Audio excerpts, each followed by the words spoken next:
A very good evening. The Ukrainian President Volodymyr Zelensky has been at the White House this evening making the case for more military aid.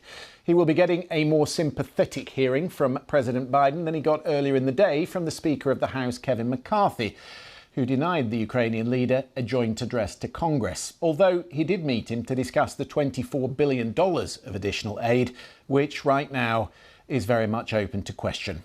The Republican caucus is deeply divided over spending. The US government is hurtling towards a shutdown in 9 days' time, and the Ukraine spending has been stripped out of McCarthy's proposals.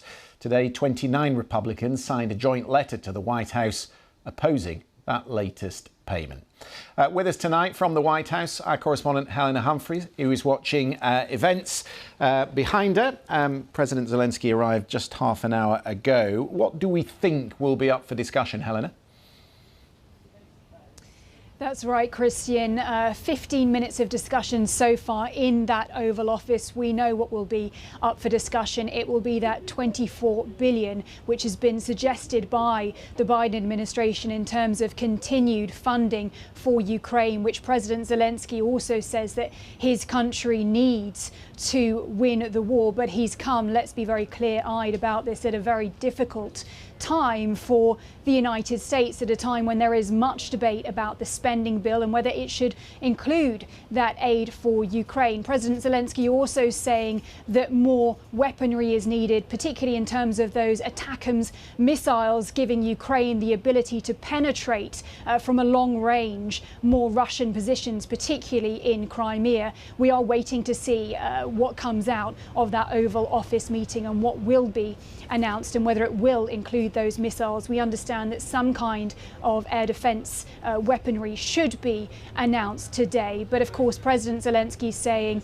we need all in, essentially. And let's be very clear about the difference in this meeting 9 months on from that December meeting here at the White House and on Capitol Hill, when President Zelensky received a standing ovation at that joint address to Congress. The heroes welcome Ukrainian flags unfurled and firm backing for President Zelensky then. This time around, questions being asked about accountability coming from Speaker of the House Kevin McCarthy, saying that Americans, the taxpayer, deserves to know about how this money is being used. Also saying he wants to see more plans about how Ukraine intends to be victorious and to turn the tide on the battlefield at a moment in this counter-offensive as we start to head into the autumn, into the winter, when arguably it will be more difficult. And so far, those gains have been more limited this time around compared to December last year.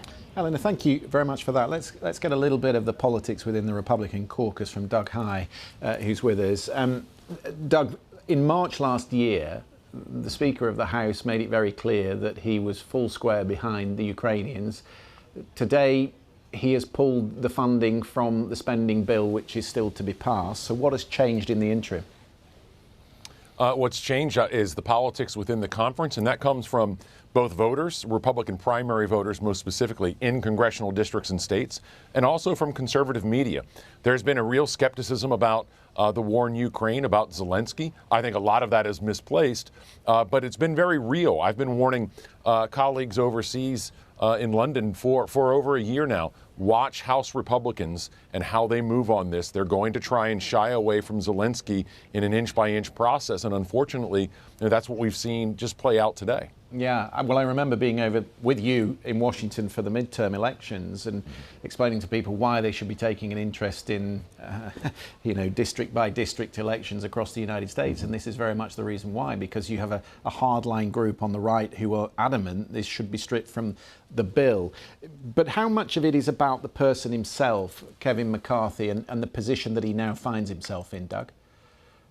Well, I think it's about the position he finds himself in with having a small majority. With just 5 seats of a majority for Republicans, it's very difficult to move anything, which obviously we're seeing play out right now. And that obviously affects things when it comes to Ukraine as well. It's why when we see a CR, if we see a CR, continuing resolution to fund the government, we likely won't see Ukrainian funding. Now, there'll be another motion to commit funding for Ukraine. My sense is that it will pass, but it's gotten a little more difficult each time, and that's certainly what we're seeing now. Lord Darroch, I get the sense that in Moscow, President Putin will be rubbing his hands. He has a huge row which is denying the Ukrainians aid in Washington, and now the Poles are suggesting that they might slow the aid that goes through their border to Ukraine because of the row over grain. It's divide and rule. It is, Christian. I mean, let me start by saying Doug's a great friend of mine. We had lunch in here a couple of weeks ago, so it's great to be on a panel with him. His assessment, he's right, he's been warning about Republican skepticism about aid for Ukraine for months now. And that reflects, as he said, a great deal of skepticism in some polls, more than 50% amongst Republican voters for this. You're right. I think that Putin will be looking at this, keeping his fingers crossed, hoping that it stalls, that it gets blocked.